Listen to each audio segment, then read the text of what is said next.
RB news ప్రేక్షకులకు నమస్కారం. మొత్తానికి రాజకీయ చదరంగంలో అనేక పరిణామాలు ఉంటాయి. కొందరు పదవులు అనుభవిస్తారు, మరికొందరు రాజకీయ సమిధలుగా మిగిలిపోతారు, మరికొందరు సొంత పార్టీలోనే బహిష్కరణకు గురవుతారు. ఇట్లా భూపాలపల్లి మున్సిపాలిటీకి సంబంధించి 15వ వార్డు కౌన్సిలర్ సరళ రాజలింగమూర్తికి సంబంధించినటువంటి వాళ్ళకు కూడా అనేకమైనటువంటి రాజకీయ పరిణామాలు చోటు చేసుకున్నాయి. అసలు నిజాలు ఏంటి, వాస్తవ పరిస్థితులు ఏంటి అనేది తెలుసుకోవడానికి ఆర్బీ న్యూస్ ప్రయత్నం చేస్తుంది. ఈ క్రమంలో ఆర్బీ న్యూస్ స్టూడియోలో ప్రస్తుతం మనతో పాటు 15వ వార్డు కౌన్సిలర్ సరళ రాజలింగమూర్తి దంపతులు ఉన్నారు. నమస్తే అండి. నమస్కారం సమీర్ గారు. మొత్తానికి అనేకమైనటువంటి రాజకీయ పరిణామాలు చోటు చేసుకున్నాయి.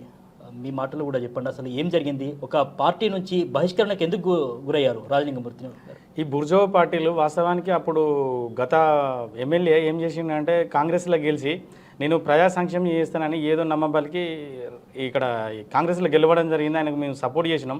తర్వాత 2020 కౌన్సిలర్ ఎన్నికల్లో మాకు టికెట్ ఇవ్వడం జరిగింది. గెలిచినాక తర్వాత 2 సంవత్సరాల పీరియడ్ కరోనాలో చాలా కష్టకాలంలో ఉంది. ప్రపంచమంతా జరిగినటువంటి విశేషమే.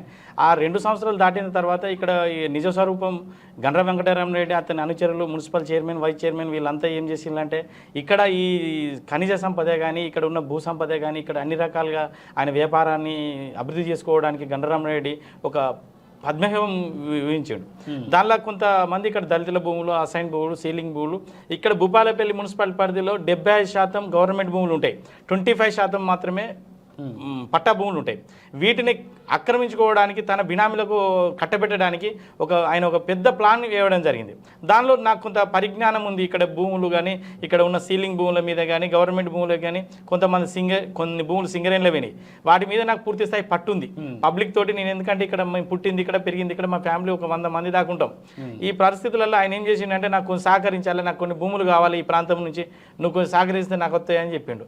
అయ్యా నువ్వు పోతే నువ్వు హైదరాబాద్లో ఉంటావు, నువ్వు ఢిల్లీలో ఉంటావు, నువ్వు ఇక్కడ అమెరికాకి పోతావు, మేము మా కుటుంబం మేమంతా ఇక్కడనే జీవనం గడుపుతాం, నీకు చెప్పి నేనేదో వాళ్ళకి దోహం చేస్తే నీకు ఏమడి నేను ఎట్లా వస్తా, నేను నీకు సహకరించేది ఉండదు, ఏదున్నా నిజాయితీగా మీరు ఏదైనా చేస్తే మీరు హైదరాబాద్లో చేసుకోండి, కానీ భూపాలపల్లిలో భూదందం మొదలు పెడితే మాత్రం మీరు నాశనానికే అవుతారని నేను చెప్పిన. నా మాటకే ఎదురు చెప్తామని ఆయన నా మీద అక్రమ కేసులు 15 కేసులు పెట్టించిండు, పీడీ యాక్ట్ పెట్టించిండు. ఎన్ని పెట్టించినా హైకోర్టు, గౌరవ హైకోర్టు నా మీద ఉన్న కేసులన్నీ క్లీన్ చిట్ చేసింది, నా పీడీ యాక్ట్ తొలగించింది. నా నిర్బంధించవలసిన కేసులు కాదు ఇవన్నీ, ఫాల్తు కేసులు అని సుతా హైకోర్టు మందలించడం జరిగింది. కొన్ని కేసులు పోవడం జరిగింది, ఇంకా కొన్ని కేసులు ట్రయల్ నడతాని అతి తక్కువ సమయంలో సుతా నా కేసుల సుతా పోవడం జరుగుతుంది. అయితే ఆయన నా మీద బహిష్కరణకు గురి చేయడానికి గల కారణం సుతా ఆయనకు నేను సహకరిస్తలేను, నేను ఒత్తిడికి గురి చేసి కేసులు పెడితే మేము లొంగిపోతామనే దాని మీద ఆయన నన్ను అన్ని చేయడం. ప్రధానంగా ఆయన భూదందా చేసేటటువంటి ప్రయత్నంలో మిమ్మల్ని సహకారం కోరినటువంటి నేపథ్యంలో మీరు సహకరించమని చెప్పడం వల్లనే ప్రధానంగా మీరు బహిష్కరణకు గురయ్యారు. అదే మొత్తం ఆయనకు సహకరించాను, నువ్వు చేసేది కరెక్ట్ కాదు, మున్సిపాలిటీల నిధులు దుర్వినియోగం, సుమారు 100 కోట్ల నిధులు ఆయన మన బినామీ టెండర్ లేకుండా నామినేటెడ్ వర్కులకి ఇచ్చే ఓడగొట్టిండు. వాస్తవానికి రమణారెడ్డి ఇప్పుడు 4 సంవత్సరాలు, ఇప్పుడు మేము 4 సంవత్సరాలు 2 నెలలు ఇది వరకు భూపాలపల్లి ఏం అభివృద్ధి, 100 కోట్లు వచ్చినాయి, 100 కోట్లు లోన్ తీసుకొని లోన్ బడ్జెట్ తోటి ఇప్పుడు డెవలప్మెంట్ జరుగుతానే తప్ప అది ప్రతి పైసా మళ్ళీ లోన్ మళ్ళీ కట్టవలసిందే.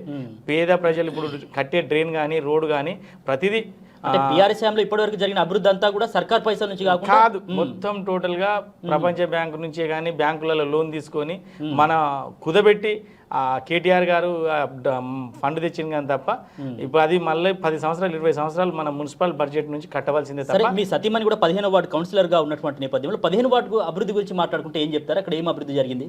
వాస్తవానికి నేను ఫస్ట్ కొన్ని గత ప్రభుత్వంలో వచ్చిన నిధులకు వెళ్ళి నేను అంటే మధుసూదనాచారి స్పీకర్గా ఉన్న సమయంలో కొన్ని నిధులు తెచ్చిండు. అక్కడ ఉన్న కౌన్సిల్ చేయలేకపోయిండు. అంతా భూమి కిరికిరిలు ఉంటాయి, ఆ రోడ్లు పోయకుండా చేస్తే నేను అందరినీ సమన్వయం పరిచి కాలనీ అభివృద్ధిలో పాటుపడాలని చెప్పి అందరినీ లొల్లి లేకుండా, గొడవలు లేకుండా సమన్వయపరిచి నేను కొన్ని రోడ్లు, డ్రైనేజీలు, దానికి సంబంధించిన గవర్నమెంట్ ల్యాండ్ ఉన్నాయి, కొన్ని ఇంటి నెంబర్లు, అవన్నీ అప్పుడున్న కలెక్టర్ దృష్టికి వాళ్ళకి తీసుకుపోయి ఒకసారి 2 సార్లు కలెక్టర్ని కాలనీ తీసుకుపోయి కొంత అభివృద్ధి చేసిన. అక్కడ కస్తూర్బా గాంధీ ఆశ్రమ పాఠశాల ముందు చాలా లోయెస్ట్ ప్లేస్ ఉంటుంది, అక్కడ వాస్తవానికి పిల్లలకు ఆడుకునే ప్లేస్ లేదు. అప్పుడు ఒక కెనాలి కాలువ అనేది నడుతుంది. సింగరేన్ జిఎం అప్పుడు నిరక్షరంజన్ సార్ ఉండే, జిఎం సార్ తోటి మాట్లాడి ఒక 500 ట్రిప్ల మట్టి సూత ఆడ పోసి ఒక గ్రౌండ్ సూత కస్తూర్బా గాంధీకి అందుకు చేసిన. కాకపోతే అక్కడ రోడ్ సైడ్లో షాపులు పెట్టుకోవడానికి సూత ఆ సింగరేన్ ప్లేస్ ఉండే, దాని సూత కూడిపించి అక్కడ అభివృద్ధి చేద్దామని నేను మంచి ఆడ ఒక సులభ్ టైలర్స్లు అంటే ఆ ప్రాంతాన్ని కాకతీయ కాలనీ, ఇందిరానగర్ కాలనీ, గత 20 సంవత్సరాల నుంచి లేని అభివృద్ధిని నేను మొత్తం టోటల్ డిజైన్ చేసి అన్ని ప్లాన్ చేసి వాస్తవానికి శ్మశాన వాటిక సుత ఆడ లేదు. అంటే ఒక 5 వార్డు మెంబర్లలో చనిపోయినటువంటి వ్యక్తులను మా శ్మశాన వాటికల కాకతీయ కాలనీ కానీ మన శ్మశాన వాటిక ఉంటుంది. వాస్తవానికి గత ఎమ్మెల్యే గారు దాన్ని ఏం చేసిండంటే ఈ శ్మశాన వాటికి తీసుకుపోయి ఆ గడియన్పల్లెకు సెగ్గంపల్లెకు అనుసంధానంగా ఉంటుందని ఒక వేరే కాడ దాన్ని తీసుకుపోయి ఆడబెట్టడం జరిగింది. అక్కడ వాస్తవానికి 4 సంవత్సరాలలో అక్కడ ఒక శవం దహనం జరిగింది. ఇంతవరకు ఎవరు జరగలే. ఇక్కడ వాస్తవానికి కాకతీయ కాలనీలో సుభాష్ కాలనీ జరిగినటువంటి అంత్యక్రియలు చూస్తే ఆడనే కాకతీయ కాలనీ జరుగుతాయి. నేను వాళ్ళకి చెప్పిన వాళ్ళకు ఏంటంటే ఎక్కడ ఏది కడితే వినియోగం ఉంటుంది అనేది తెలియకుండా ఒకరిద్దరు మాటలే ఆ గత ఎమ్మెల్యే అయినాడు. ఒకరిద్దరు మాటల మీదనే 1000 కోట్ల నిధులు చూత దుర్వినియోగం అయింది. అంటే అభివృద్ధి చేయాలనుకునేటువంటి ప్రణాళిక ఉన్నా కూడా చేయలేకపోయినాం. నేను చెప్పిన ఇప్పుడు అనవసరంగా ఇప్పుడు సెగ్గంపల్లిలా ఈ జాతీయ రహదారికి ఉన్నటువంటి ఒక 2 కోట్ల రూపాయల రోడ్డు తీసుకుపోయినారు. పాపం వాళ్ళందరూ పేదోళ్ళు. ఆడ 60 ఫీట్ల రోడ్డు ఆల్రెడీ ఉన్నది. 60 ఫీట్ల రోడ్డును లైటింగ్ పెట్టి తీసుకుంటే ఆడ ఇండ్లు కూలపోవు. దాడపోయి వాళ్ళ ఇళ్ళనన్నీ కూలగొట్టి సెంటర్ లైటింగ్ పెట్టి మొత్తం దాన్ని 60 ఫీట్లు చేసి అక్కడ కుటుంబాలు చిన్న ఎస్సీ కుటుంబం నాతగాని కుటుంబాలు అంటే వాళ్ళకి చాలా చాలా పేద కుటుంబాలు వాళ్ళ ఇండ్లన్నీ కూలగొట్టి వాళ్ళకి ఇండ్లు వాస్తవానికి ఓ డబుల్ బెడ్రూమ్లు ఈ నిధులు తీసుకుపోయి కాసింపల్లకు వెడల్పు చేయరు, ఇటు జంగేడు వెడల్పు చేయరు, పోయి ఒక సెగ్గంపల్లిని వెడల్పు చేసి కొన్ని కుటుంబాలు మీ ప్రణాళిక లేకుండా నియంత తోటి దాన్ని అనవసరంగా దాన్ని చేసిళ్ళు. ఇప్పుడు ఏంటంటే నిధులు దుర్వినియోగం అంటే చేసే పనులు. ఇప్పుడు ఆ రమణారెడ్డి ఓటమికి ఆయన చేసిన నియంత ప్రజలు సమాధానం చెప్పిళ్ళు, వాళ్ళు అనుభవించిళ్ళు. వాస్తవానికి ఒకటి అవినీతులు ఒకటి మొత్తం టోటల్ నా దగ్గర ఉన్నాయి. మొన్న 34/2024 రమణారెడ్డి అవినీతుల మీద నేను ప్రైవేట్ కేసు కోర్టులో వేయడం జరిగింది. ఇదే స్టాండ్ పైన ఇప్పటికీ రాజలింగమూర్తి గారు నిలబడతారని చెప్పుకోవచ్చా? వారి అవినీతి 100% ఎవరు ఏదైనా తప్పు చేస్తే ప్రశ్నించే తత్వం నా దగ్గర ఉంది. నేను ప్రశ్నిస్తా, అది ఎవరైనా సరే దాన్ని. ఎందుకంటే నిజం నిర్భయంగా మాట్లాడడానికి, ప్రజల తరపున మాట్లాడడానికి నాకు గోల్ తోటి నేను వచ్చిన. నాకు ఇక్కడ ఒక గోల్ ఉంది. నేను ఎందుకంటే ఈ ప్రాంతంలో పుట్టిన, ఈ ప్రాంతంలో పెరిగిన, మేము ఇప్పవరకు ఏరుకున్న కానుంచి మా తల్లిదండ్రులు ఇక్కడ చాలా దుర్బలమైన స్థితుల నుంచి మేము వన సంపద అంటే మేము తునిగాకులు అవి కోసుకొని బతికినటువంటి ఫ్యామిలీ మేము. ఎందుకంటే మేము ఇక్కడ ఏదో ఇక్కడ కొంతమంది సెటిలర్స్ వచ్చినా ఒక భూమి కొనుక్కునే వ్యక్తి కొనుక్కుంటే అతనికి అన్యాయం జరగద్దు. ఎందుకంటే ఒకటి ఫస్ట్ రిజిస్ట్రేషన్ చేసుకుంటే ఇక్కడ ఈ కొంతమంది సెటిలర్స్ వచ్చినాక తర్వాత భూములకు రేట్లు 2016 తర్వాత పెరిగినాక ఒక భూమికి 3 రకాల రిజిస్ట్రేషన్లు జరిగినాయి. ఇక్కడ కొంతమంది అవినీతి అధికారులు భూపాలపల్లికి పోస్టింగ్ వేసుకొని వచ్చి నిజాయితీగా భూమి కొన్న మన కస్టమర్కు న్యాయం జరగదు. వెనకసిరి అంగబలం డబ్బు బలం ఉన్న వ్యక్తులు ఆ రిజిస్ట్రేషన్ పర్మిషన్లు తీసుకుంటారు, వాళ్ళ మీద అక్రమ కేసులు పెడతారు, చాలా అవినీతి జరుగుతుంది. రేవంత్ రెడ్డి గారు భూపాలపల్లి ఊర్వశి థియేటర్ ముందు సత్యనారాయణరావు రోడ్ షో పెట్టి మాట్లాడినప్పుడు సుత కొన్ని మాట్లాడిన దాన్ని బీఆర్ఎస్ గుండాలు కొంతమంది రేవంత్ రెడ్డి మీద కోడిగుడ్లు విసిరడం జరిగింది, టమాటాలు విసిరడం జరిగింది. ఆయనగా శ్రీధర్ బాబు ఇప్పుడున్న ఐటీ మినిస్టర్కు తాగినాయి, సత్యనారాయణరావు తాగినాయి, ప్లస్ ముఖ్యమంత్రి గారికి సుత వీళ్ళు కోడిగుడ్లు విసిరడం తలగడం జరిగింది. ఆ రోజు ఆయన చెప్పిండు భూపాలపల్లిన భూ సంబంధించిన అవినీతులు బాగున్నాయి, వాటి నా దృష్టికి వచ్చినాయి, నీ ముఖ్యమంత్రి అయిన వెంటనే ఉక్కు పాదంతో తొక్కేస్తా, ఒక్కొక్కరిని జైలుకు పంపిస్తా, బిడ్డ నీ అంతు చూస్తా, రమణారెడ్డిని సుతా మాట్లాడడం జరిగింది. కానీ ఇంతవరకు సత్యనారాయణరావు గారు గెలిచిండ్రు. ఇప్పుడు వాటికి 100 రోజులు జరిగింది. ఇప్పుడు అంగీలు కలర్లు మారినాయి తప్ప మళ్ళీ ఇండ్లు ఉన్నోళ్ళు పోయి అల్లజేరి మళ్ళీ అవినీతిని ఎవరు తీస్తలేరు. అవినీతిని అంతా మళ్ళీ తొక్కిపరుస్తున్నారు. ఇప్పుడు ఉన్నటువంటి ఎస్పీ గారు ఉన్నారు, పక్క పొంటి కరీంనగర్ జిల్లా ఎస్పీ గారు ఉన్నారు. ఎంతమందిని కరీంనగర్ జిల్లాలో భూ అక్రమణదారులకు కేసులు పెట్టి జైలుకు పంపుతారు. జయశంకర్ జిల్లాలో ఎక్కరిని చూస్తే ఇంతవరకు జైలుకు పంపిన చరిత్ర లేదు. ఒక్కరు పోయినా వాళ్ళ పిటిషన్ల మీద ఇంతవరకు ఏం జరుగుతలేదు. ఇన్వెస్టిగేషన్ ఇక్కడ భూపాలపల్లి ఎన్ని జరిగినా కూడా ఇక్కడ కళ్ళకు గంతలు కట్టినట్లుందంటారు. అంతే. ఇప్పుడు రాజకీయ నాయకులు ఇంట్లో ఉంటారు, అలా ఉంటున్నారు. రాజకీయ నాయకులు వాళ్ళు ఏం చేస్తున్నారంటే దాన్ని తొక్కిపడుతున్నారు తప్ప జరిగే అవినీతి జరుగుతుంది. ప్రజలు మగ్గిపోతున్నారు. భూపాలపల్లి సమస్యల కింద ఇప్పుడు శ్రీలక్ష్మి రియల్ ఎస్టేట్ కింద 2005లో వెంచర్ జరిగింది, 2009లో రిజిస్ట్రేషన్లు చేసుకున్నారు. అలాంటి భూములు 2016 జిల్లా అయినాక తర్వాత ఒక్కొక్క భూమిని 4 రిజిస్ట్రేషన్లు చేసి మన 2016లో ఒక జీవో ఉన్నది, మున్సిపల్ అర్బన్ లిమిట్ల జీవో నంబర్ 153 ప్రకారం ఒక్క భూమికి సుత పాస్బుక్ ఇవ్వద్దు ఈ ప్రాంతంలో, మున్సిపల్ ప్రాంతంలో. అలాంటిది ఇక్కడ ఒక ఇక్బాల్ అనే తహసీల్దార్ వచ్చిండు, ప్రతి గవర్నమెంట్ భూమికి పాస్బుక్ ఇచ్చిపోయిండు, రియల్ ఎస్టేట్ జరిగిన భూములకు పాస్బుక్లు ఇచ్చిపోయిండు. ఇట్లా ఇవ్వడం వలన చాలామంది ఇలా 183 BC colony survey number government land survey number పెట్టి వేరే ప్రైవేట్ ల్యాండ్కు వెంచర్ పర్మిషన్ ఇచ్చిండు 3 ఎకరాల 5 గుంటలు. అందులో ఒక 35 మంది సఫర్ అవుతున్నారు. ఇటు శ్రీలక్ష్మి రియల్ ఎస్టేట్లో ఒక 200 మంది సఫర్ అవుతున్నారు. ఇదంతా చెప్పిళ్ళు, కానీ వాళ్ళ మీద ఆచరణకు ఇంతవరకు ఏ ఆచరణ, వాళ్ళకి ఇంటి పర్మిషన్ లేదు. రోజు పిచ్చోళ్ళు తిరిగినారు, స్టేషన్ చుట్టూ, మున్సిపల్ చుట్టూ, ఎమ్మెల్యే చుట్టూ తిరుగుతున్నారు తప్ప వాళ్ళకి న్యాయం జరుగుతలేదు. వెంటనే న్యాయం చేయాలి. మనం వాళ్ళు భూమి కొనుక్కుంటే ఇలా నా 25 ఏళ్ళప్పుడు భూమి కొనుక్కున్నా, ఇలా 40 ఏళ్ళు అయింది.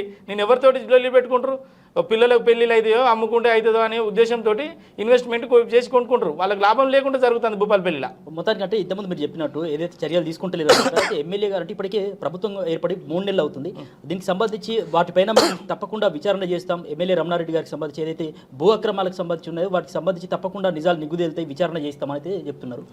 చాలాసార్లు ఇప్పుడు సత్యనారాయణరావు ఇప్పుడు నూతన ఎమ్మెల్యే గారు చెప్తున్నాడు, కానీ ఇంతవరకు ఎక్కడ విచారణ జరగలే, ఎవరి మీద చర్య తీసుకోవాలి, ఒక కేసు బుక్ కాలే.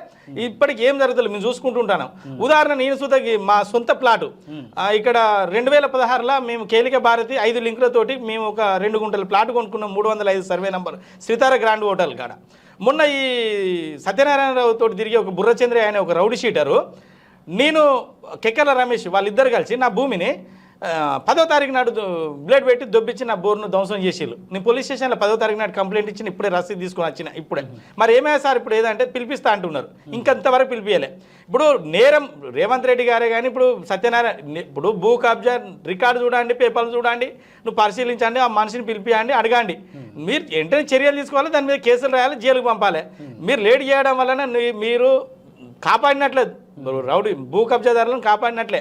ఇలా నా తప్పు ఉంటే నా సుత బహిర్గతం చేయండి, పిలిపించి నేను కంప్లైంట్ ఇచ్చిన. అంటే ఆలస్యం చేయడం వల్ల రాంగ్ మెసేజ్ వెళ్ళిపోతుంది. పైరోకులు చేసుకుంటాను, ఎవరెవరితో పైరోకులు చేసుకొని తప్పుదారి పట్టిస్తున్నారు భూపాలపల్లిలో. ఇవాళ వాస్తవానికి మేము కౌన్సిలర్ అయినాక తర్వాత 100 కోట్ల నిధులు సుత దుర్వినియోగం అయిపోయినాయి. దాని మీద సుత ఆడిట్ జరిపించాలి.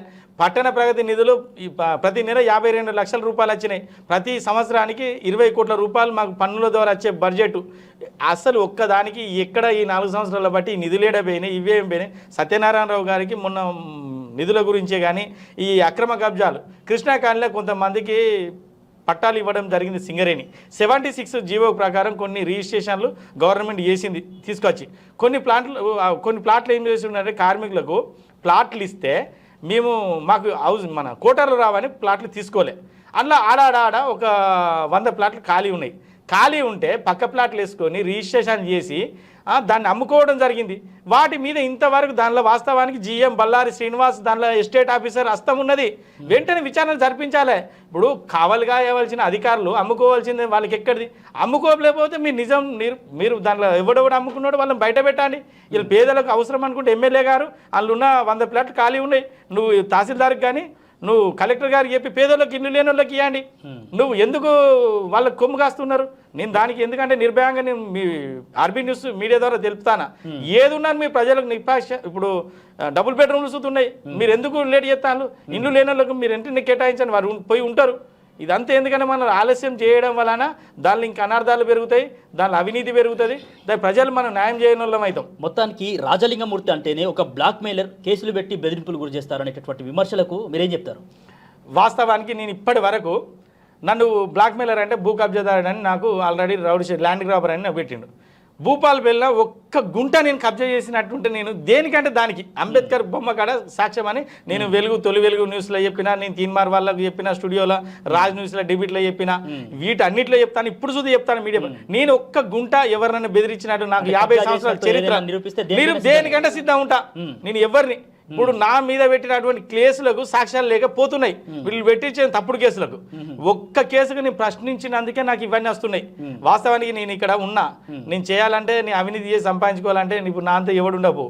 నేను అవినీతి చేయద్దు. మనకు ఇప్పుడు నాకు 50 సంవత్సరాలు, నేను ఇంజక్షన్ టాబ్లెట్స్ వస్తాం, ఇంకా నాకు షుగర్ బీపీ ఏమీ లేదు. నిర్భయంగా నేను ఎట్లా ఉండాలో అట్లా ఉంటా. నాకు ఆరోగ్యం సంబంధించింది ఎలాంటి రుగ్మతలు, నేను దేనికి భయపడేటోని కాదు, భయపడా. చనిపోతే వాడు చంపితే ఎప్పుడైనా చచ్చిపోవడానికి రాడే. ఎవడు చచ్చిపోతాడు వారికి సంబంధించింది ఎవరెవరి మీద నా పగ ఉన్నారో అంత కొడితే 5గురు ఉన్నారు. 5గురికి సంబంధించిన డాటా మొత్తం ఉన్నది. వాళ్ళ డాటా చెప్తా. ఆల్రెడీ రమణారెడ్డి డాటా అయితే మొత్తం పూర్తి స్థాయిలో ఉన్నది. రమణారెడ్డి డాటా గురించి మీరు స్టూడియోలో ఎప్పుడు అడిగి ఇచ్చినా, మీరు ఎప్పుడు అడిగినా మొత్తం రమణారెడ్డి డాటా మొత్తం తిప్పుతా, హరిబాబు తిప్పుతా, మొత్తం నా దగ్గర ఉన్నది వాళ్ళ మొత్తం హిస్టరీ. అంటే మొత్తానికి రమణారెడ్డి గారి పైన ఇన్ని విమర్శలు చేస్తున్నారు కాబట్టి అంటే ఇంతకు ముందు వారితో మీరు సన్నిహితంగా మిగిలినటువంటి పరిస్థితిలో మరి ఇటువంటి పరిస్థితి మళ్ళీ ఎందుకు వచ్చిందని చెప్పుకోవచ్చు? ఇప్పుడు ఆయన ఏమున్నది ప్రజా సంక్షేమం అని ఏదో రాజకీయంగా వచ్చిండు. ఆయనకు అసలు అపరిచితుడు అంటే మంది ముందడు ఒక రకంగా ఉంటాడు, తను ఒంటరిగా ఉండగా ఒక రకంగా ఉంటాడు. అతడు ఏంటంటే ఇప్పుడు ఒక ఉదాహరణ, నేను ఆయన దగ్గర నుంచి ఒక వ్యక్తి ఎమ్మెల్యే గారి దగ్గరికి ఒక ఫోన్ చేయమని అంటే నాకు పని అయితే లేదని వచ్చిండు.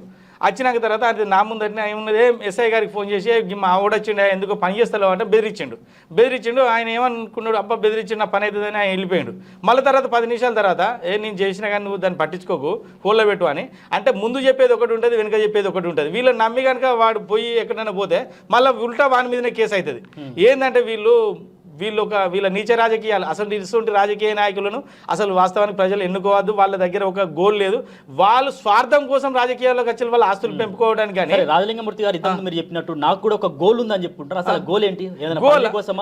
ఇదంతా దేనికోసం? ఇప్పుడు నేను వాస్తవానికి నేను 2010 నుంచి ఇక్కడ భూపాలపల్లిలో అంటే నేను 2006లో కౌన్సిలర్గా కాంటెస్ట్ చేసిన, 2 ఓట్లతో ఓడిపోయినాక తర్వాత నాకు ఇక్కడ భూ కబ్జాదారుల మీద ఉన్న ఈ అవినీతి అనేది నాకు పూర్తిగా మొత్తం అవినీతి అనేది ఉండదు. ఒక సామాన్యుడు, ఒక గవర్నమెంట్ ప్రభుత్వ అధికారి, వాడు ప్రభుత్వం నియమించి వానికి అన్ని రకాల సౌలతులు కలిపి టీఏడిఏలతోటి వాని వెహికల్లతోటి అని పని చేయవని ఇస్తుంది. వాడు లాస్ట్కి లంచం తీసుకుంటాడు. ఆ లంచం అంటే నాకు నచ్చది, నాకు నచ్చని పదమే లంచం. అవినీతి లేని ప్రపంచం నాకు ప్రజలు ఏదైనా వాడు అర్హుడు అయినకి పోతే పథకాలు అందాలి. వాని కోసం పోయి వాని లంచాలు ఇచ్చి వాని ఆఫీస్ చుట్టూ తిరిగి ఒక డెత్ సర్టిఫికేట్ కావాలన్న లంచమే, ఒక బర్త్ సర్టిఫికేట్ కావాలన్న లంచమే. ఒక భూమి రికార్డు, ఒక భూమి రైతు అయ్యేటోడు పండిస్తే మనం అందరం రోడ్ల పొండి తిరిగేటోడు ఎవడైనా బతుకుతాడు. రైతుకు సుతా తన భూమి తన పట్టా లేకుండా వాడు ఎంఆర్ఓ ఆఫీసు ఆడ నాట్లేసి రావాలి, వీని దగ్గర రికార్డు కోసం తిరగాలి, లోన్ల కోసం తిరగాలి. వాడు రోడ్ల పొండి తిరుగుతూ ఎవడండి పండిస్తాడు? ఇవాళ ఎవరికి న్యాయం జరుగుతుంది? రైతులు అనేటోళ్ళు నిజంగా ఎంఆర్ఓ ఆఫీస్ కాడ ఒక రోజుకు 100 మంది ఉంటారు. ఆయన రికార్డు ఉంటుంది. రికార్డు అంటే కాస్త ఈ కేసీఆర్ గవర్నమెంట్ ధరణి అని పెట్టి వాడు కాస్త కాలం తీసేసిండు. వాని భూమి మీద పేరు లేదు. ఇప్పుడు టీఆర్ఎస్లో తిరిగిన గుండాలు కొంతమంది అన్ని పేర్లు రాయించుకున్నారు, వాళ్ళు పట్టాలు చేయించుకున్నారు. ఎక్కడో ఉన్న వెళ్ళిపోయిన దొరలచ్చి పట్టాలు చేయించుకున్నారు. ఇలా ప్రజలకు అన్యాయం జరుగుతుంది. ఇలా వాస్తవానికి ఈయన ధరణి బంగాళాఖాతంలో కలిపేస్తానన్నాడు మన రేవంత్ రెడ్డి గారు. ఇంకా కలపలే. వాళ్ళకు లోన్లు లేవు, వాళ్ళ పేర్లు లేవు. వాళ్ళు ఏంటంటే ఆవేదనతోటి కొంతమంది చచ్చిపోతున్నారు. ఎందుకంటే వాళ్ళ రికార్డు వాని పాస్బుక్ వానికి ఉంటే వాని పిల్లలకు ఐదో అవుతుందని వాడు చూసుకుంటేనే సంబరపడతాడు. వాని ఈ కేసీఆర్ గవర్నమెంట్ మొత్తం వాడి రికార్డు తీసేసింది. వాడు ఎట్లా బతకాలండి? వాడు ఏం చేయాలి? మొత్తానికి రాజలింగమూర్తి గారు ఒకప్పుడు అంటే కాళేశ్వరం ప్రాజెక్టు పైన ప్రతిష్టాత్మకంగా చేపట్టినటువంటి కాళేశ్వరం ప్రాజెక్టు పైన మీరు కేసు వేసినటువంటి పరిస్థితి, కోర్టును ఆశ్రయించారు. అయితే ఒక ప్రభుత్వంతో ఫైట్ చేసేంత బలగం ఏంటిది అసలు? ఒకటి నాకు ఎలాంటి స్వార్థాల్లో నేను పుట్టింది, నాకు ఏంటంటే ఒక సంకల్పం, నాకు గోల్ ఉంది. వాస్తవానికి మార్పు తీసుకురావాలి, ప్రపంచం కొంతమందిలో మార్పు తీసుకురావాలి, ప్రశ్నించే తత్వం. నన్ను చూసానా ఇంకో 4 తయారు కావాలని నా ఒక సంకల్పం అండి. ఎందుకంటే ప్రశ్నించకపోతే మనిషికి ఒక చిన్న చేప పెద్ద చేపను తిన్నట్లు మనిషి తింటాడు. దీనికి ఒక అంతం తీసుకురావాలనేది ఒక నా దృఢ సంకల్పం. 1,35,000 కోట్ల బడ్జెట్ పెట్టి నువ్వు కాళేశ్వరం ప్రాజెక్టు నీ రక్తం చుక్కబెట్టి నేనే డిజైన్ గీసిందని అసెంబ్లీ సాక్షిగా కేసీఆర్ గారు మీరు చెప్పిండు. అవన్నీ నేను రికార్డులు తీసిన, రికార్డులు సీడీతో సహా నేను కేసు వేయడం జరిగింది. Private case 200 CRPC section, principal junior civil judge Bhupalpally అంది వేసినాక తర్వాత జడ్జి గారు సుత దాన్ని పరిశీలించి దాన్ని డిస్మిస్ చేస్తే నేను జిల్లా కోర్టులో అప్పీల్ చేసిన. ఈ మధ్యలో మా తల్లిగారు జనవరి 31న చనిపోయింది. ఒక నెల రోజులు నేను ఎలాంటి బయటికి వెళ్ళలే, దవాఖానలో ఉండి చనిపోయింది. మళ్ళీ రివిజన్ చేసిన. జిల్లా జడ్జి గారు లేరు, అతనికి ఆపరేషన్ ఏమో జరిగింది, లీవ్లో ఉన్నాడు. 27 తారీఖు నాడు జైన్ అవుతారట. 27 తర్వాత కేసీఆర్ అంతు చూస్తా దాని మీద 1,35,000 కోట్లు కట్టినటువంటి Medigadda project RR act revenue recovery. ఎందుకంటే దానికి ఇంజనీర్ అనేటువంటి ప్లాన్ గీయాలి, కాంట్రాక్ట్ అనేటువంటి కట్టాలి. మెగా వాళ్ళు దాని కాంట్రాక్ట్ తీసుకున్నారు, మళ్ళీ ఎల్ఎన్టీ వాళ్ళు కాంట్రాక్ట్ తీసుకున్నారు. ఎల్ఎన్టీ సుధాకర్ రెడ్డిని పిలిచి అడిగితే మేము వాళ్ళు ఇచ్చిన డిజైన్ ప్రకారమే మేము కట్టినాం, మేము కూలిపోతే దాన్ని మేము రిపేర్ చేయం అని సుధాకర్ రెడ్డి డైరెక్ట్ చెప్పేసిండు నీటి ఆయోగ్కు. నేను ఎందుకంటే వాళ్ళు ఇచ్చిన డిజైన్ ప్రకారం కట్టినాం. ఇప్పుడు మేము అడిగిన దానికి సమాధానం చెప్పిన, అడిగిన దానికి నేను చెప్పలే. కాబట్టి దీనికి దీని డిజైన్ ఇచ్చిందంతా కేసీఆరే, దీనికి మొత్తం ఖర్చు పెట్టిందంతా కేసీఆరే. దీనికి 35,000 కోట్లతోటి తుమ్మిడిహెట్టి నుంచి వెల్లంపల్లికి ప్రాజెక్టు 35,000 కోట్ల రావాల్సిన ప్రాజెక్టును నువ్వు 145 ఫీట్ల ఉన్న నీళ్లను 145 ఫీట్ల కిందికి దించి 3 లిఫ్టులు పెట్టి ఒక యూనిట్ తోటి వచ్చే కరెంటు నీళ్లకు నువ్వు ఇక్కడ 5 యూనిట్లు ఖర్చు చేసి నువ్వు లిఫ్ట్ ఎత్తిపోసి దీన్ని కట్టడం వలన ప్రజల మీద మొయ్యలేని ఒక మనిషికి ₹1,00,000 తెలంగాణ పుట్టిన పొలగానికి ₹1,00,000 అప్పు మీద వేసినావు కేసీఆర్. ఇప్పుడు నువ్వు దాన్ని కట్టడం వలన ఇవాళ మేడిగడ్డ పంప్ హౌజులు బాహుబలి మోటార్ల కానించి మునిగిపోయినాయి. నువ్వు వాటిని పోయిన సంవత్సరం మునిగినాయి, వాటిని ఏం చేయలే. ఇది కూలిపోయింది, అన్నారం బుంగలు పడ్డది. సరే, ఇప్పటి సర్కార్ వ్యవహారం ఎట్లా ఉంది అంటారు? అంటే అక్కడికి వెళ్ళి పరిశీలన చేస్తున్నారు, చూస్తున్నారు, పవర్ పాయింట్ ఇప్పటికి మేము చూస్తాను 100 రోజులు జరిగింది. ఇప్పటికైనా ఇప్పుడు ప్రజలు అయినటోళ్ళు తెలివి తక్కువలు కాదండి. కేసీఆర్ చేస్తే కేసీఆర్ని ఇక్కడ బొందబెట్టిళ్ళు. వీళ్ళు కనుక ఇట్లనే డ్రామాలు ఆడుకుంటూ ప్రజలు నమ్మించుకుంటూ చేస్తే వీళ్ళని చూస్తే బొందబెడతారు. ఇప్పుడు ఎందుకంటే ఏది ఉన్నా నువ్వు ప్రజలకు నువ్వు వాస్తవానికి మేడిగడ్డ మీద అంత చూస్తానన్నాడు రేవంత్ రెడ్డి, దాని మీద రికవరీ చేస్తానన్నాడు. మేము సుధా కంప్లైంట్ ఇచ్చినాం ప్రభుత్వం తరఫున, మేము సుధా సహకరిస్తాం. నువ్వు కరెక్ట్ పని చేస్తే సహకరిస్తాం. మళ్ళీ వాళ్ళని తీసుకొని వచ్చి మళ్ళీ ఈ పాటలు చేంజ్ చేసుకొని దాన్ని కనుక ఫైల్ చేస్తే నీ పని సుధా అంతే చేస్తారు. ఇప్పుడు ఎవరికైంది నువ్వు పబ్లిక్ అనేటోళ్ళు వాస్తవానికి కేసీఆర్ నియంత ప్రభుత్వాన్ని చూసిండ్రు, ఫామ్ హౌస్ల పరిపాలన చూసిండ్రు, ఎక్కడ వేయాలను ఓట్లు వేసిండ్రు. అత్యధిక మెజార్టీతో రేవంత్ రెడ్డి గారిని తీసుకొచ్చి ముఖ్యమంత్రి సీట్ మీద కూర్చుండబెట్టిళ్ళు. ఇప్పుడు ముఖ్యమంత్రి సీట్ మీద కూర్చున్న నువ్వు చూతా మీ ఎమ్మెల్యేలను అందరినీ ఎట్లా పని చేయించాలి, ఎట్లా చేయించాలని నువ్వు చేయిస్తే బరాబరి నీకు చూతా మళ్ళీ వచ్చేసరికి పట్టం కడతారు. లేకపోతే వాళ్ళకి పడిన కదా మీకు పడుతుంది. దీనికి ఎవరికైనా అంతే, ప్రజలు ఎవరు తెలివిగా తక్కువలు కాదు. సమీర్ గారు, మీరు అన్ని చూస్తున్నారు. మనం దేశాన్ని స్వతంత్రంగా ఎంతో మంది నియంతలు కాలగర్భంలో కలిసిపోయిళ్ళు.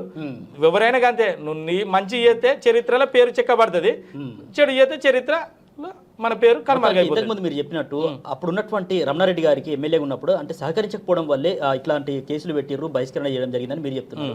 ముఖ్యంగా ఇంకో వర్షన్ ఏంటంటే మరి రాజలింగమూర్తి ఇంకా ఏదైనా ఆశించుండవచ్చు, మరి దానికి ఆయన ససేమిరా చెప్పడంతో ఇటువంటి విభేదాలు తలెత్తాయి అనేటటువంటి వాదనలు కూడా ఉన్నటువంటి నేపథ్యంలో దానికి ఏం చెప్తారు? మేము ఆశించాలంటే వాస్తవానికి నాది ఒక నార్మల్ ఫ్యామిలీ.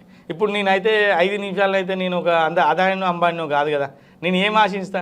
నాకేం లేదు. మేము దృఢ సంకల్పం, మేము కార్పెంటర్. నేను వాస్తవానికి 2005 వరకు నేను కార్పెంటర్ వృత్తి చేసిన. నేను 95 నుంచి 10 సంవత్సరాలు చేసిన.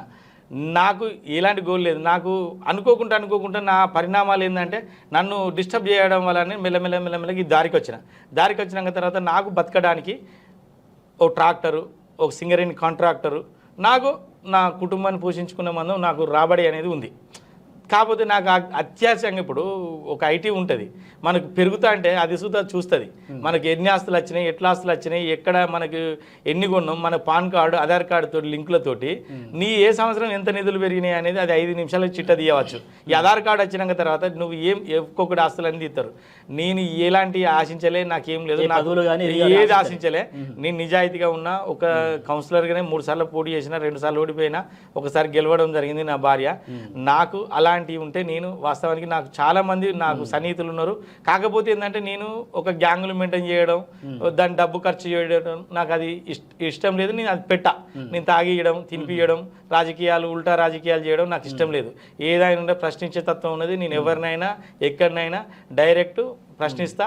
నాకు ఆ రోజు 2018లో ఓసీ మీద సూత గ్రీన్ ట్రిబ్యునల్లో కేసు వేసిన, ఆ కేసు సూత గెలవడం జరిగింది.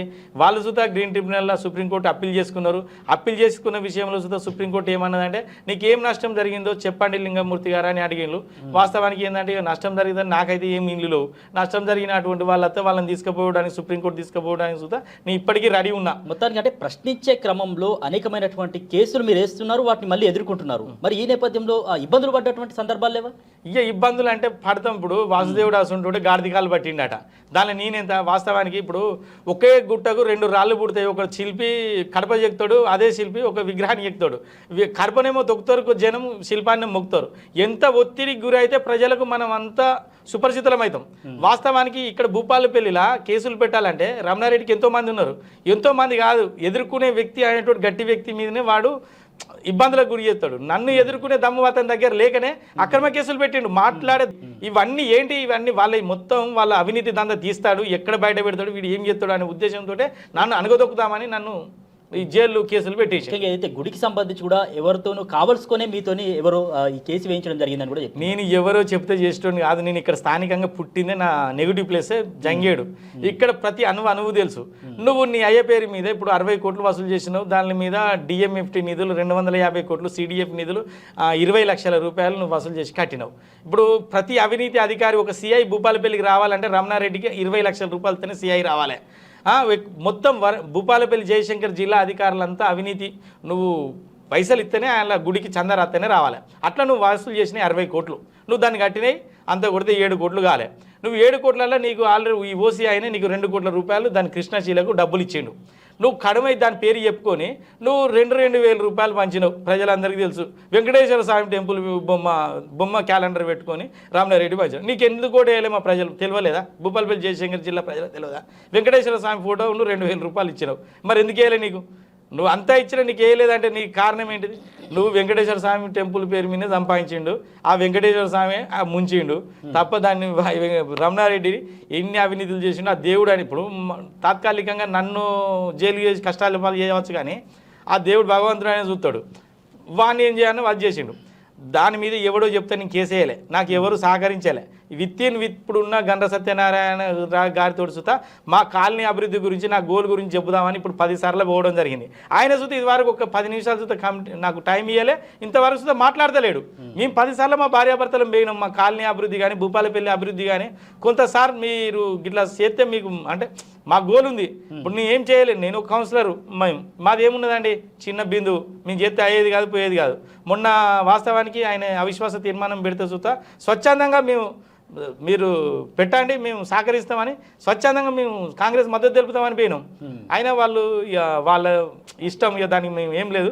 కాకపోతే మంచికి మేము సహకరించడానికి రెడీ. సో ఫైనల్లీ రాజలింగమూర్తి గారు, మొత్తానికి ఒక రాజకీయ నాయకుడు అంటే రాజకీయాల్లో ఉన్నప్పుడు ఫైనల్లీ ఒక గోల్ కూడా ఉంటుంది. ముఖ్యంగా గెలిపించినటువంటి ప్రజల కోసమైనా కూడా ఏదో ఒక నిర్ణయం తీసుకోవాల్సి ఉంటుంది. ఈ నేపథ్యంలో మరి మీ చూపు ఎటువైపు, కాంగ్రెస్ వైపు వెళ్తారా, ఎటువైపు వెళ్తారు, అంతిమంగా ఎట్లా ఉండబోతుందని? ఇప్పుడు 100 రోజులు జరిగింది, చూస్తాం. ఇంకొక నెల రోజులు ఎంపీ ఎలక్షన్లు అయ్యేదాకా చూస్తాం. ఎంపీ ఎలక్షన్ల తర్వాత వాళ్ళ వైఖరి మారకపోతే ఆల్రెడీ ఇండివిజువల్గా ఏదో ఒక పార్టీలో జాయిన్ అవుతాం. వాస్తవానికి వాళ్ళే అన్ని అవినీతులు తీస్తాం, ఏదో పార్టీని తీసుకొస్తాం. భూపాలపల్లి ప్రజలకు జరిగే 2029 ఎలక్షన్లో డిలమినేషన్ కొంత నియోజకవర్గాలు ఏర్పడతాయి 2026లో. ఇక అప్పుడు మేము డైరెక్ట్ ఒక నిర్ణయం సుద్ధి తీసుకుంటాం, ఏ పార్టీలో జాయిన్ కావాలి, ఏ పార్టీలో పోవాలి, ఈ ప్రజలకు ఏం కావాలి. ఇక్కడ భూపాలపల్లి వాస్తవానికి అన్ని రకాల వనరులు ఉన్నాయి, నీళ్లు ఉన్నాయి, ఖనిజం ఉన్నది. ఒక పర్యాటక ప్రాంతాన్ని ఇక్కడ చేయాలి. ఇక్కడ ఉన్న ప్రజలు బతకాలనుకుంటే ఇప్పుడు ఉదాహరణ మేము కొడైకెనాల్, ఊటీ, కొన్ని తమిళనాడు ప్లేస్లకు పోతాం. అక్కడ ఎలాంటి ఖనిజాలు ఉన్నాయి, అక్కడ టూరిస్ట్ ప్లేసులు చేస్తే అక్కడ చాలామంది ఇప్పుడు మేడిగడ్డ ఉన్నది, రామప్ప ఉంది, ఒక హరిత హోటల్ చూత లేదు. ఇక్కడ మా దుస్థితి ఏంటంటే ఇక్కడ ఒక జూ పార్కు, ఇక్కడ 171 సర్వే నెంబర్ ఉంటుంది ఈ హెచ్పి పెట్రోల్ బంక్ ఏకో పార్కులో, అదంతా కబ్జాకు గురవుతుంది. ఇవాళ వాస్తవానికి గవర్నమెంట్ కనుక తీసుకుంటే 700 ఎకరాలు ఉత్తర భారతదేశం తెలంగాణలో ఒక్క జూ పార్క్ సుత లేదండి. ఫారెస్ట్ ప్లేస్ ఎవడో కబ్జా చేయడానికి వస్తాడు. ఒక జూ పార్క్ పెట్టు, ఒక గోల్ పెట్టి నువ్వు పెడితే ప్రపంచం నుంచి అందరు వస్తారు, చూస్తారు. ఇక్కడ వన్యప్రాణులు ఉన్నాయి, అన్నీ ఉన్నాయి.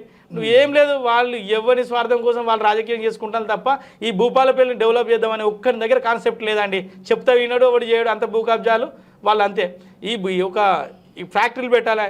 ఇక్కడ బొగ్గు ఉంది, సిమెంట్ ఫ్యాక్టరీ, ఇక వేరే ఫ్యాక్టరీ చిన్న పరిశ్రమలకు ఇచ్చినప్పుడు ఈ ప్రాంతం డెవలప్ అవుతుంది. ఇక ఉన్న బొగ్గుగా ఓసీలు ఉన్నాయి, ఆ ఓసీతోటి కొంత ప్రాంతం అంతా నాశనం అయిపోయింది. శాంతినగర్, జంగేడు అది అంతా ఏమున్నదంటే భూగర్భ జలాలు అంతరించిపోయినాయి, కాలుష్యం ఉన్నది. ఇక్కడ ప్రాంతాన్ని పెంచాలనుకుంటే ఒక గోల్ ఉండాలనుకుంటే ఆ గోల్ మా దగ్గర ఉన్నది. వీళ్ళు చేస్తారో చేయకపోతే మేము ఒక గోల్ తోటి బయటకు వస్తాం. మేము తర్వాత మాకు కొంత ఇక్కడ ప్రదేశాన్ని 2026 తర్వాత మేము దీని ప్రణాళిక ఏందో ఎవరికి చెప్పేది ఏంది, మేమే దిగుతాం రంగంలో అనేది మాకు ఆలోచన ఉందండి.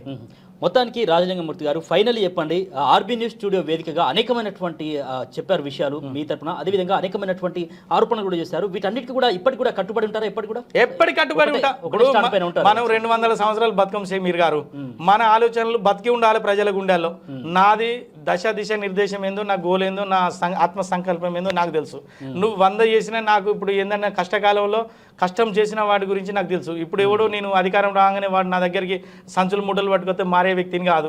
నాకు ఎందుకంటే గోల్ గల వ్యక్తులకి ఏంటంటే మనం చూసినవి మనకు కళ్ళలో కనిపించినవి మాత్రమే తెలుసు. ఇప్పుడు ఏమున్నది, అధికారం వస్తే 100 మంది వస్తారు, నా అధికారం పైన తెలియాలి, నాకు ఎవరు రాడు. ఇలా కేసీఆర్ పరిస్థితి చూడు, మొన్నటి దాకా వాని ఇంటికాడ కొంత వేల మంది ఉన్నారు. ఇవాళ రేపు ఏప్రిల్ దాటినాక మే నెలలో వారు సత్యం మోసడానికి 4 సుధా ఉండరు. ఎందుకంటే ఇదంతా నర్వంతరపు సిరి. ఈ వచ్చే అటువంటి వ్యక్తులంతా మన ఆస్తులను చూసో, మన వ్యవహారాన్ని చూసో, మన డబ్బును చూసో మనతో స్నేహం చేస్తారు. కానీ అదంతా తాత్కాలికం అండి. మనం స్టాండర్డ్ మీద ఉన్నప్పుడు మనం 100 సంవత్సరాలు స్టాండర్డ్గానే ఉంటాం. ఒక్క వీక్ జరిగితే మనం మైనస్ చేసేస్తుంది, మన ఒక మైనస్ పాయింట్. ఎప్పుడే కానీ డబ్బుకే కానీ మగవుకే కానీ ఏ లొంగినటువంటి వ్యక్తి ప్రపంచంలో కీర్తికి రాడు, పేరుకు రాడు, అంతమైపోతారు. అది ఎంతో మందిని చూసినాం. బాగా అహంకారం పెరిగితే ఎవడైనా మంచిదే. శ్మశాన వాటికలకు పోయి ఒక గంట చెప్పి కూర్చోండి, మనకన్నా తెలివి కళ్ళల్లో ఆ శ్మశానంలో మొగ్గైపోయి ఆడ మట్టిలో కలిసిపోతారు. మన అహంకారం లేకుండా ప్రజలతోటి మమేకంగా ఉండాలి. జస్ట్ మనం చేసిన తప్పులను చూస్తే ఏమైనా తప్పులు ఉంటే దాన్ని సరిదిద్దుకోవాలి, మనం గోల్ అనేది పెట్టుకోవాలి. కానీ మనం ఏదో చేస్తామని కాదు. కాకపోతే సంకల్పంతో ముందుకు పోవాలని, నా తిరిగి ఆదర్శంగా ఇంకో 10 మంది తయారు కావాలని నా సంకల్పం అండి. Okay, thank you so much Rajalinga Murthy గారు, సరళ గారు. మీరిద్దరు కూడా దంపతులు వచ్చేసి మీ యొక్క అభిప్రాయాన్ని పంచుకున్నందుకు, ఇంటర్వ్యూలో పాల్గొన్నందుకు ధన్యవాదాలు మీకు. Thank you.